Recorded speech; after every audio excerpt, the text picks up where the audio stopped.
El espacio muerto fisiológico es la zona donde llega sangre pero no llega oxígeno. Vamos a ver que hay zonas del pulmón normalmente que tenemos de esa manera. Entonces los espacios muertos, zonas donde no hay intercambio de oxígeno, espacio muerto. Entonces, nuevamente, la ventilación pulmonar, volumen corriente por frecuencia respiratoria, y ventilación alveolar, volumen corriente menos espacio muerto por frecuencia respiratoria. Para fines del ejercicio, la ventilación pulmonar sería 6.000 mililitros y la ventilación alveolar sería 4.200 mililitros, solo para fines teóricos, nada más para fines teóricos. ¿Ya? ¿Y cómo medimos todo esto? ¿Cómo medimos todo esto? Y es importante todo esto que les estoy diciendo. Bueno, jóvenes, de acá en adelante, ya todas las cosas que ustedes usen, ya son para cuando ustedes salgan hacia su práctica médica. Antes, en mis tiempos, hablar de un espirómetro en un centro de salud era un sueño, imposible. Un oxímetro, un espirómetro era imposible. Ahora todos tenemos un oxímetro en nuestro bolsillo y todos los centros de salud tienen un espirómetro, ¿no? ¿Y para qué nos sirve el espirómetro? El espirómetro nos sirve para diagnosticar a un paciente que tiene un síndrome obstructivo o un síndrome restrictivo o está normal. Ahí, sobre la marcha, ustedes lo van a ver en la pantalla, a sus mismos compañeros. Antes de la práctica le vamos a preguntar si hay algún asmático, si hay alguno que se ha resfriado antes, si hay alguno que no hace ejercicio ni para subir a la combi, si hay alguno que hace ejercicio, ¿no? Entonces vamos a tocar al más chiquito, al más gordito, al más flaquito, ¿no? Y vamos a ver sus curvas de la espirometría delante de todos, ¿no? Entonces, ¿para qué hacemos eso? Para que ustedes vean cómo nos sirve este espirómetro para hacer un diagnóstico rápido, ¿ya? Veloz, sobre la marcha, ¿ya? Entonces, ¿qué es lo que sucede? Tenemos dos tipos básicos de patologías, obstructivas y restrictivas. Las obstructivas las acabamos de hablar acá, ¿no es cierto? Sobre las resistencias dinámicas, ¿sí? Dinámicas. ¿Cuáles eran? El asma, la bronquitis crónica, el EPOC. Lo que les dije, tú expiras y sientes que se prolonga la expiración porque está cerrado el bronquiolo, ¿no? Entonces van a cambiar los parámetros. Y también tenemos las patologías restrictivas. ¿Dónde trabajan las patologías restrictivas? En las resistencias elásticas, estáticas, ¿no? Es decir, en el tejido pulmonar. También las habíamos hablado. La fibrosis pulmonar. ¿Cuándo viene una fibrosis pulmonar? En cualquiera de esos pacientes que han estado trabajando en el campo, en la mina, en las carpinterías, en metales, etcétera, y lo inspiran, ¿no? Y nosotros no podemos respirar. Entonces el pulmón se hace duro. Respiras un poquito y no puedes respirar más porque tu pulmón está duro. Se alteraron esas resistencias elásticas, estáticas, ¿sí? Es decir, se alteró la elasticidad del pulmón porque se infiltraron, lo hemos visto en el espacio intersticial, se infiltró arena, se infiltró polvo, se infiltró madera, se infiltró carbón, etc. Y lo hizo duro, lo cicatrizó el pulmón. El pulmón es como una piedra, entonces no puede respirar. Un paciente con fibrosis pulmonar no vive más allá de los 70 años, ¿ya? Y no solamente se hace fibrosis pulmonar por esa patología. Los fumadores crónicos, de hecho, van a hacernos fibrosis pulmonar o EPOC, en cualquiera de las dos patologías, ¿ya? Entonces, y la espirometría nos sirve para medir los volúmenes y descartar que tenga uno de estos dos procesos. Y si por ejemplo llega un paciente con asma, entonces, y que esté en tratamiento, yo veo si está bien o está descompensado. Si está bien, le sigo con su tratamiento, si no, lo compensamos. ¿Ya? Ya ahora ya no se manda a los pacientes, ya vas al hospital. Ya no puede llegar un paciente hacia el hospital. O sea, en los centros de salud, cuando ustedes sean serumistas, van a ver al paciente. Si ven que tiene una falla, se lo pasan al médico familiar, ¿no es cierto? Y el médico familiar ve si lo refiere o lo trata. Pues todo se queda ahí en familia. Los pacientes que llegan al hospital son los que realmente ya están complicados. Ya no es como antes. ¿Ya? Ustedes están saliendo a otro mundo en la medicina. Antes yo me acuerdo cuando era interno atendía hasta gripes en emergencia, no en un hospital 4, ¿no? O sea, se nos llenaba de emergencia, no dormíamos cuando éramos internos, ahora no duermen, pero ya no son los mismos pacientes, son pacientes mucho más trancas, entonces ya les implica a los internos leer más, leer mucho más, salir mucho más preparados. Así que les aconsejo cuando hagan su internado, no se dejen impresionar por el hospital más grande, no se dejen impresionar por el hospital donde puedan meter más manos, ver más pacientes y aprender. Cambian las cosas. Para hacer la residencia sí necesitamos. Bien, y la espirometría, ¿qué nos va a medir? Los volúmenes. La espirometría nos mide 4 volúmenes y 4 capacidades. ¿Qué son los volúmenes? Los volúmenes son, por ejemplo, el volumen corriente. ¿Cuál es el volumen corriente? ¿Cuánto era? 500 mililitros. Nos vamos a dar cuenta que muchos de ustedes no respiran ni 200 mililitros en su volumen corriente. Van a ver. ¿Ya? 500 mililitros es el volumen corriente. Por respirar volumen corriente implica respirar así más o menos. ¿Ya? O sea, van a ver cuánto van a respirar. ¿Ya? Pero después del volumen corriente, también tenemos un volumen de reserva inspiratorio. ¿Qué quiere decir volumen de reserva inspiratorio? El volumen de reserva inspiratorio es sobre lo que respiró el volumen corriente, tú respiras, fuerzas un poco más tu inspiración, lo más que puedas tomar. ¿Ya? Y ahí vas a tomar hasta 3 litros 100 más de aire. Entonces, 500 el volumen corriente y 300 más o menos de volumen de reserva inspiratorio. Bueno, respiras. Tenemos un volumen de reserva expiratorio. ¿Qué quiere decir esto? Que después de que expiras, pues todo lo que queda, puedes expirar más. Eso es más o menos 1200 mililitros también. ¿Ya?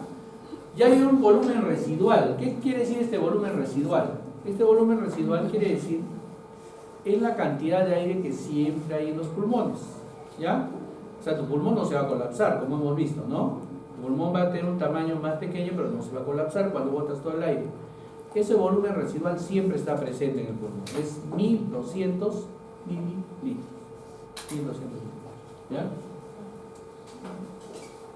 500, 3100, 1200, 1200. ¿Ya? Esos son los volúmenes que nos da la espirometría. Y según eso, saca el mismo aparato, saca las capacidades pulmonares. ¿Y qué son las capacidades pulmonares? Son la suma de 2 volúmenes o más. Por ejemplo, la capacidad inspiratoria, la capacidad funcional inspiratoria, es la suma del volumen corriente más el volumen de reserva inspiratoria, es decir, 500 más 3100, ¿no? Sumo los dos, 3600. Volumen de reserva expiratoria, capacidad residual funcional. La capacidad residual funcional, ¿qué quiere decir? Voy a sumar el volumen corriente, el volumen de reserva expiratorio 1200 más el volumen residual, que es que en el pulmón sumo 2 volúmenes, 2400. ¿Ya? La capacidad vital. La capacidad vital es lo que vamos a sumar nosotros. El volumen corriente, el volumen de reserva inspiratorio y el volumen de reserva expiratorio. Es decir, corriente, inspiratorio, expiratorio. Nosotros vamos a analizar la capacidad vital forzada. Es decir, ustedes van a respirar más, botar. Así, unas 6 veces, pero a toda velocidad. ¿Ya?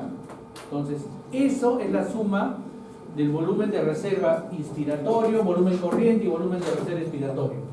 Más o menos nuestra capacidad vital debe estar en 4800 mililitros. Más o menos.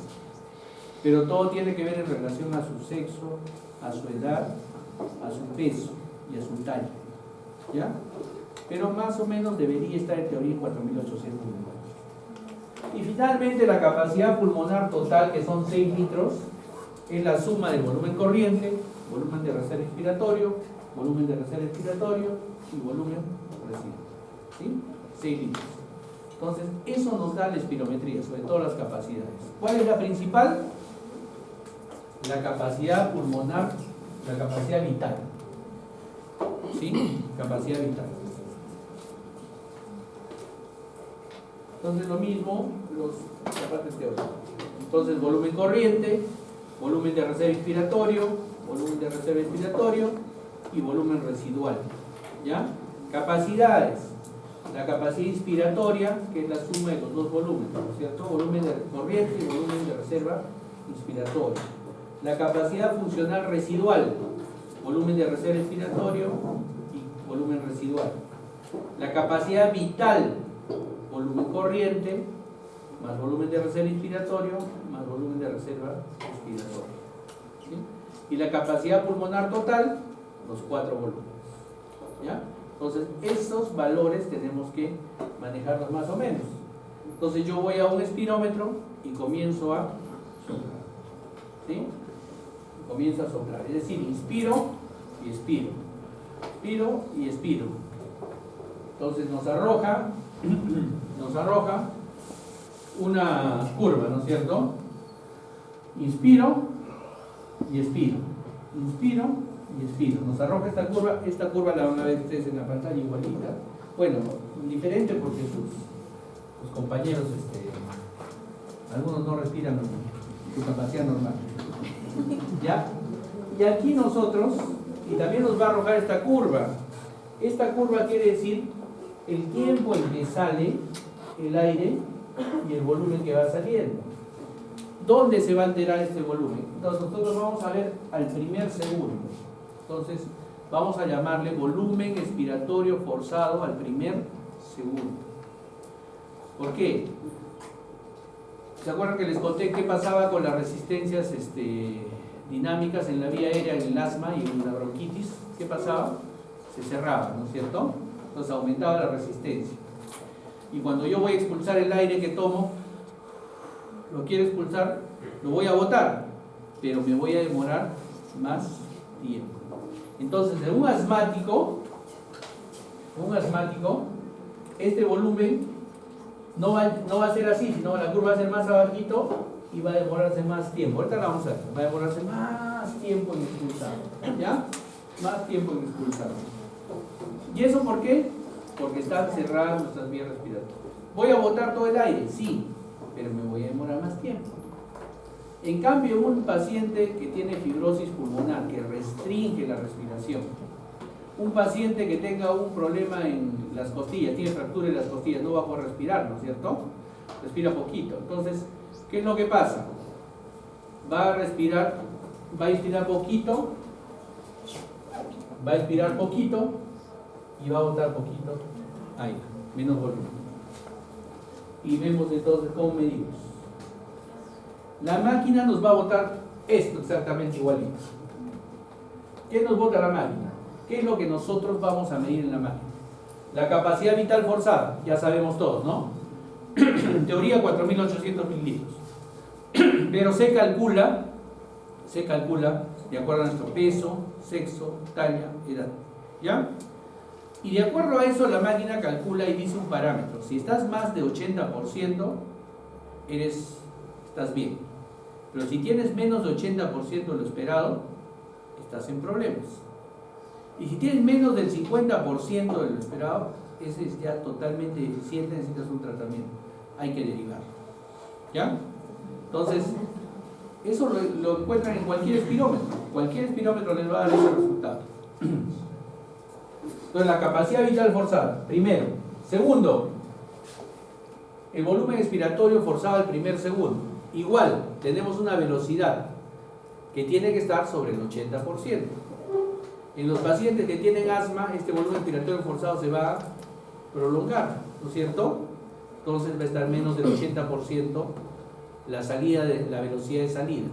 Y en la restricción también se prolonga, pero vamos a ver ahorita cómo los diferenciamos. Y finalmente la máquina va a sacarnos un cociente del volumen expiratorio forzado al primer segundo y la capacidad vital forzada. Este cociente tiene que estar encima del 85%. Entonces, estos dos sobre el 80 y este sobre el 85. ¿Para qué me va a servir esto? Para ver si mi paciente está normal, tiene un síndrome obstructivo o un síndrome restrictivo. ¿Cuáles eran los obstructivos? Asma, bronquitis. ¿Cuáles son los restrictivos? Fibrosis pulmonar o cualquier alteración en la pared torácica. que se alteraban las resistencias elásticas, las resistencias dinámicas y las resistencias estáticas, ¿no? Entonces, esos son los términos que tienen que manejar para la espirometría. Y acá tenemos finalmente la forma de las curvas, ¿no? La normal, inspiración, expiración, ¿no? Y la salida del aire. En el síndrome obstructivo, en el asma, la capacidad vital va a estar normal. Normal. El volumen expiratorio forzado al primer segundo se va a prolongar. ¿Ven? Va a salir, va a demorar en salir. Entonces va a estar menos del 80%. ¿Sí? Y el volumen expiratorio forzado al primer segundo y la capacidad vital forzada, entonces va a estar disminuida. En el restrictivo, la capacidad vital va a ser pequeñita, pues, porque no respiro mucho y no expiro mucho. El volumen expiratorio forzado al primer segundo también va a estar disminuido, porque está duro el pulmón. Y el cociente entre ambos valores va a estar normal. ¿Ya? Y ahí viene la diferencia entre un síndrome obstructivo y un síndrome restrictivo. Aquí está disminuido en el restrictivo y aquí está normal en el restrictivo. ¿Por qué?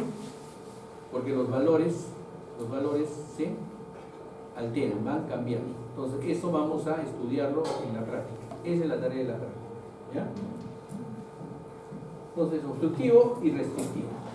Para su tarea de examen, porque siempre hay una pregunta, el reflejo de la tos y el reflejo del estornudo.